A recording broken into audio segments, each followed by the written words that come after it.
Hey, Georgia Tech fans, Bryce Koon here with the first regular season edition here in 2022 with Swarm Talk as we take three takeaways from the loss to Clemson. It was a tough loss, not one that you wanted to see, but I think I've got two positives and then two negatives mixed in with three takeaways. We'll see how that works on today's episode of the Swarm Talk with Crowded Booth. Pile in here and make yourself feel at home. The Crowded Booth is coming on. The Crowded Booth with Bryce Koon.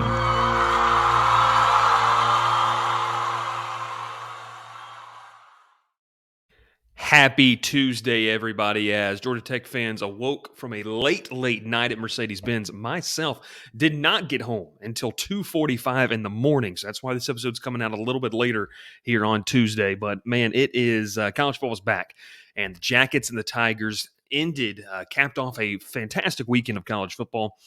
But I want to say this as we talk about kind of what happened last night. The game went. There's certainly some factors within the game that I was impressed with on Georgia Tech's end. There's certainly some factors that you're disappointed in. But I'll say that I came away and talked with several people in this manner. Clemson is not 31 points better than Georgia Tech. I'm going to tell you why with one of my points today. Georgia Tech is not as bad as they were last year. This is a much improved football team from defense to offense. Special teams had their share of issues, of course, but we're going to talk about that. But obviously, the final score, 41-10. Clemson wins this one. Just some weird stuff going on towards the end of the football game. Dabo Swinney obviously wanted to get Cade Klubnik in the game and, called timeouts to prolong. And that's just what, rivalries are sometimes made of, wanting to run the score up a little bit, especially after Clemson won the game last year but didn't win it in the fashion they felt they should have.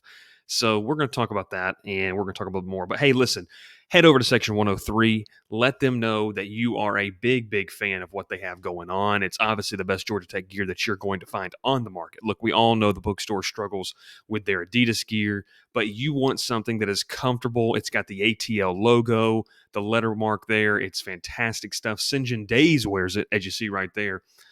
Look, it's some of the best gear that you're going to find on the market when you talk about Georgia Tech apparel. Make sure to use code Crowded Booth for 10% off your first order. That is code Crowded Booth. Well, let's get into this because I think that this is much needed for Georgia Tech fans because, look, don't jump off. Do not jump off of the cliff yet. This is a much improved football team.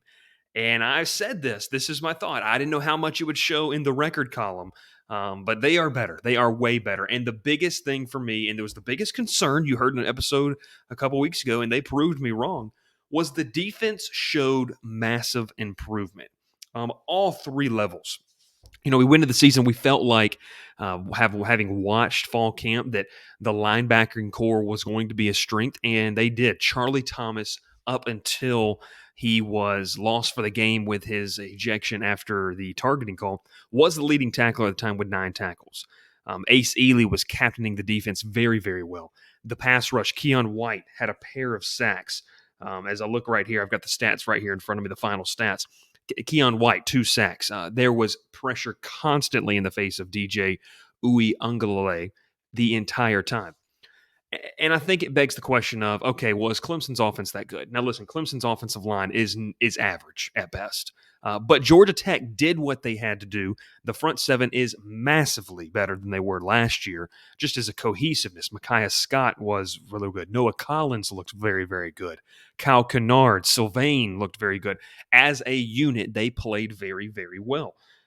They had the forced fumble with Ace Ely. They had 3 or 4 sacks on the game. They played a good football game. And I think you can't, even though 41 points were scored, you can't hang this on the defense. We're going to get to that in a second. Let's go back to the secondary where we saw, Miles Sims. I think he played a good game. Like, he played a very good game in the sense of he was physical. in coverage. He was able to bat some balls away. We know that the secondary was lacking their best cover corner in this game, in Kenyatta Watson, who was unavailable. But Sims played well. Zamari Walton got flagged for a PI that hurt, but had a couple of nice stops. LaMiles Brooks looked good at safety. A lot of these guys, Derek Allen, looked good. I mean, this was a group that's much improved. You can tell that the offseason it was spent communicating, and they did a good job of that. There was no super explosive plays. Listen, sometimes the explosive play is going to happen, but not with the regularity that it happened last year, and that is a massive improvement. The defense played well. The defense put this team in position to win the football game. I'm going to tell you why they lost the football game here in a second. But I really was impressed with how the defense played. This is a group that, against a average offense, did a good job. I mean, we look at right here, Clemson ran the ball 40 times for 119 yards net. They threw the ball for 259 yards, but a lot of those yards came later in the football game when it was kind of getting out of hand. Um, you know, I don't it had 22 first downs.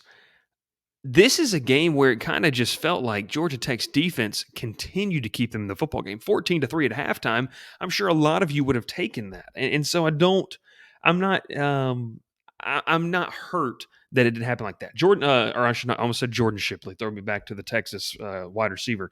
Will Shipley, 10 carries for 42 yards. He had a long of 10.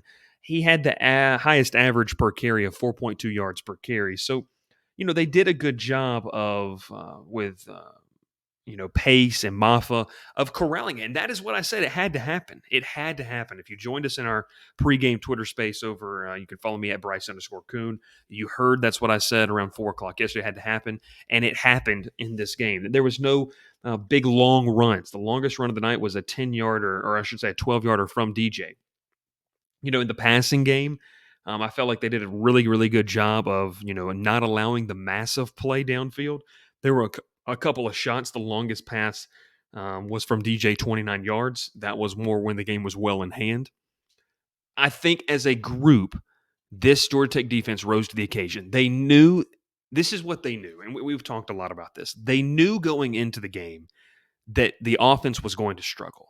And everyone should have known that, and I'm going to get to it in a second. But the defense did what they had to do for 2.5 quarters to give this team a chance. And then once the 3 and outs started, I don't care who's playing defense, you cannot ask them to stay on the field for that long and have to repeated 3 and outs over and over again. So I think that's huge to see going forward, obviously into this week against a pass-happy offense. We're going to preview that matchup later in the week against Western Carolina. This defense looks improved. They look better. Charlie Thomas is going to be missed in the first half against Western Carolina, but I think this is a group that will come out to play to try to prove a point and maybe try to go for, a little to wreak some havoc and create some chaos against an FCS opponent on Saturday. Let's get to the second point here, and it's that Jeff Sims and this offense showed promise. Now, look, you can sit back there and you can be a casual and you can say, well, this offense only put up 10 points. Well, you know what that does? It shows me that you're just a casual. It shows me that you don't really pay attention to where this offense was and where they've come. Chip Long is going to be a good offensive coordinator this year for Georgia Tech. He dialed up plays. And listen, once again, let's talk about the first 2.5, 3 quarters. He dialed up plays that were perfect for what Clemson was doing. Y'all, Clemson was sending the house nearly every single play. They knew the offensive line could not block them. And that. I don't want to include the offensive line in this. The offensive line struggled big time. They rotated guards out. They rotated 4 guards, 3 tackles. I was talking with someone after the game. That's not completely out of sorts to do something like that, but it's more along the lines of I think Georgia Tech was doing it because they were just getting battered, and then we saw the penalties, 10 penalties for 85 yards, and a lot of those were on the offensive line. They would continue shooting themselves in the foot, playing behind the sticks. You can't play against the elite teams in college football and have that many self-inflicted wounds. But I will say this, Jeff Sims impressed me. The first throw of the game, okay? Obviously, that's where a lot of people want to, who have a problem with Jeff Sims at quarterback, whether it's a personal issue you have or I don't understand that. The issue there is that Jeff Sims was destroyed, could not fully step into the throw, and underthrew the ball. I don't mind them taking a shot on the first play. Let's quiet the crowd down. Let's see what you can do. But it didn't work out the way they wanted. Jeff Sims, ran for 57 yards. He had a loss of 15 with some sacks. The running game was really non-existent. Dante Smith broke out some runs in the third quarter. He finished as the leading rusher for as the running backs, 9 carries for 34 yards. Dylan McDuffie 3 for 6, and Hassan Hall 4 for 4, including a questionable fourth down call. Go over the receiving. Nate McCollum. Look, this kid's good. Like, he's good, and he's probably the best receiver they have. 6 catches for 54 yards along of 15. I think he is a perfect fit. Like, you can tell the Jeff Sims to Nate McCollum connection is there. He's obviously a favorite target of Jeff Sims, and he continued to find number 8 on the field wherever he was. And then what Chip Long wanted to do and game plan, which was quick hitters, 5-yard outs, a quick slant. I mean, Nate McCollum has the ability to create separation just like that. Going back to it, E.J. Jenkins, 3 catches, 34 yards, 1 touchdown. He's only going to become a bigger part of this offense. I really like what we saw to him. Dylan McDuffie had 3 catches for 19 yards. Dante Smith, 3 for 16. And I want to note this as well. The fourth down conversion was huge. And I think that when you look and you see kind of the different options that Georgia Tech has going forward, it's exciting. It's exciting to see what Chip Long can drop when they're not playing a defensive line that has the talent level and the ability to play at a level like Georgia did last year. I mean, this is going to be the hardest defensive line or Georgia Tech faces until arguably the last game of the season. You're not going to play a defense quite like this the rest of the way. Pittsburgh's got a solid defensive line, nothing on the scale of what Georgia Tech saw last night. I think that it's just huge to just see where they've come, where they've gone as an offense. They showed promise, and they gave me reason to believe that they are going to be able to score. Look, there was the touchdown drive to E.J. Jenkins, and I tweeted this out. It was one of the best drives I've seen in the Jeff Collins era. Like, just the ability to find holes in an offense. And Jeff Sims did this. And Eric McLean of the ACC Network praised him on Twitter, and so I don't want to take the comment. I'm going to take the comment straight out of his mouth here. Jeff Sims did exactly what he had to do against this Clemson defense. He took what they gave him.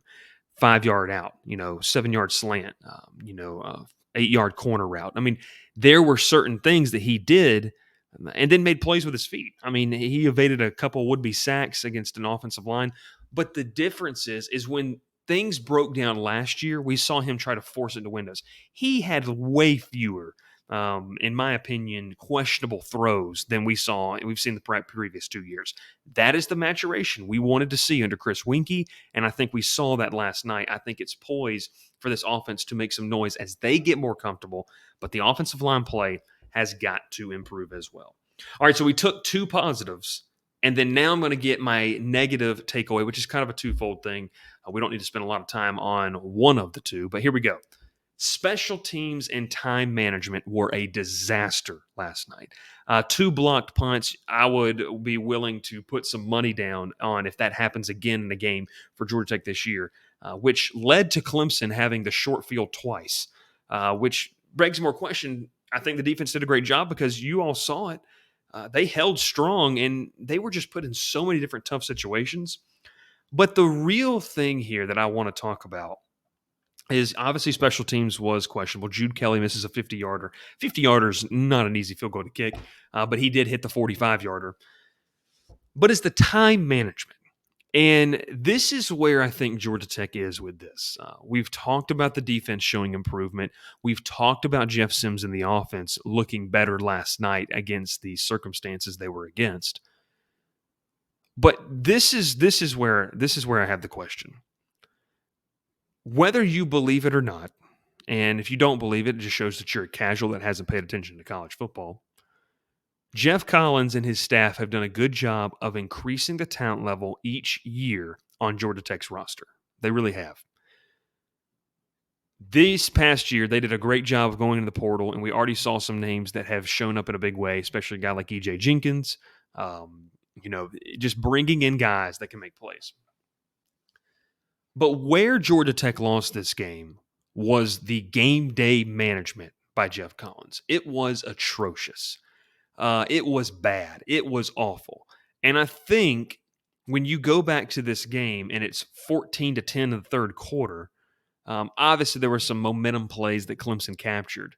But the whole timeout situation, burning your last timeout with about 13 minutes left in the fourth quarter, Dabo Swinney laughing on the sideline, that raises questions for me because the two things we just talked about is it's a microcosm of this entire game, okay? Your defense gave yourself a chance to win. The offense showed some promise, although there's still a ways to go. But it's arguably could be said that Geoff Collins' time management took an opportunity away, and game day management took an opportunity away from this staff, or I should say this team. I think you could realistically say that with the way the defense played and the offense started to move the ball, remember this was a 14-10 game in the third quarter, that Geoff Collins' game day management reached in and pulled that opportunity away from him. And I think that's an area that he's got to improve in. We haven't had to see it because of the talent level hasn't been there, so Tech hasn't really had an opportunity, but we've seen it sprinkled in different games of some game day management. And I think on a national stage, that's what we saw it the most. We saw it the most with him just being sometimes it just was mind-boggling to watch the game day management. Everything from the timeouts to, I tweeted it, just the white flag that was given with like 7 minutes left in the fourth quarter. Let's run 3 straight run plays right into the heart of this defense, give them the ball back and allow them to put their backup stud quarterback in and score another touchdown on us. And that's why I say that I don't think that Georgia Tech is 31 points worse than Clemson. I think that it's a fair assessment to say Clemson is better than Georgia Tech.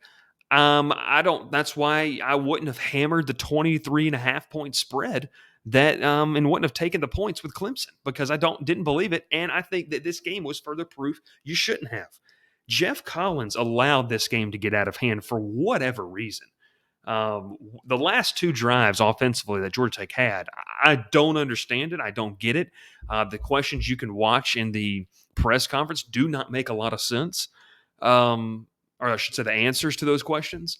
So I think it's very, very real to say that this defense gave this team a chance to win. The offense found a groove. And folks, let's talk about this. Coming out of halftime, Georgia Tech did exactly what they needed to do. Forced a 3-and-out, down 14-3, and then went down the field and scored 14-10. And I'll tell you this, if DJ does not make that athletic play, and Keon White said it best in post-game press availability, you got to give him credit because that was athletic as hell. That's what he said. If that doesn't happen, Tech gets the ball back after forcing 2 straight 3-and-outs. The juices are flowing. The momentum is completely on Georgia Tech's side.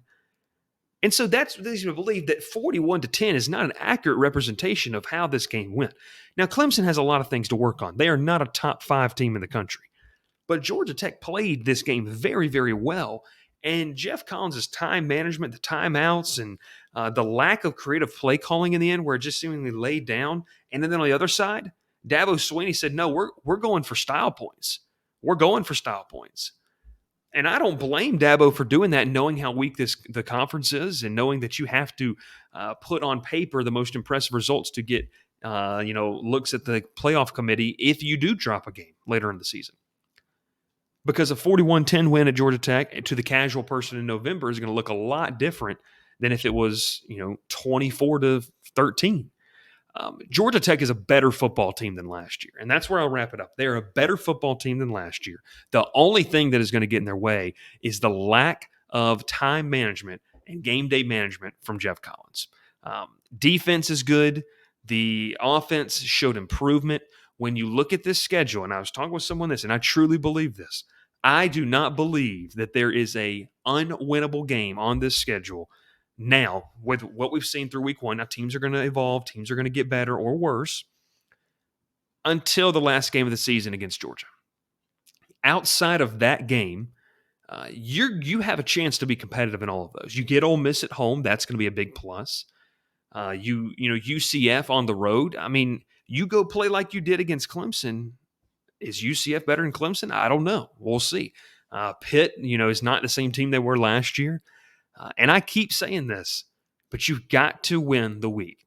I think Georgia Tech this week, and we're going to talk about it, is going to exercise some demons and the frustrations, because as they were walking off the field, we're headed to the tunnel, and you could hear the frustration in some of the players' voices and the anger about what had transpired on that field, because they didn't. And this is my guess. We heard it, but the guess is they didn't feel like it was an accurate representation of where they are as a program, and that's frustrating when you put 110% out there, and you also. And I'm not going to pit anybody against one another, but game day management gets in the way of that. This is a better football team than last year, so don't jump off the cliff just yet. Take a deep breath, get ready for Western Carolina, show out, show your support, because these guys deserve it. They've worked their tail off through fall camp, and this is a team that I think is still in play to win some football games and challenge for 6 wins. I still think they have everything, and nothing that happened last night takes away anything they could have accomplished this year, because nobody gave you a chance to win this game anyways. You wipe it clean, you get to play them next year and the year after that. Don't worry about that. You continue to move on with what you have to do. But Georgia Tech's a better football team than last night's score indicated. Defense is better. The offense showed improvement. Jeff Sims, he's the guy. He's the guy. I mean, whether you want to believe it or not, if you think that anyone else should be the guy at quarterback, then you need to go read Football for Dummies, because Jeff Sims is the guy that needs to be playing quarterback. He did his job. I was really impressed with what he did. Very disappointed in seeing and just questioning some of the game day management and how they went going forward. But look, we appreciate you tuning in. This is the first kind of takeaways. We're going to do one of these each and every single day after the game. Obviously, this one's on a Tuesday. They'll normally be on Sundays. But, man, can't wait to talk to you once again, previewing Western Carolina.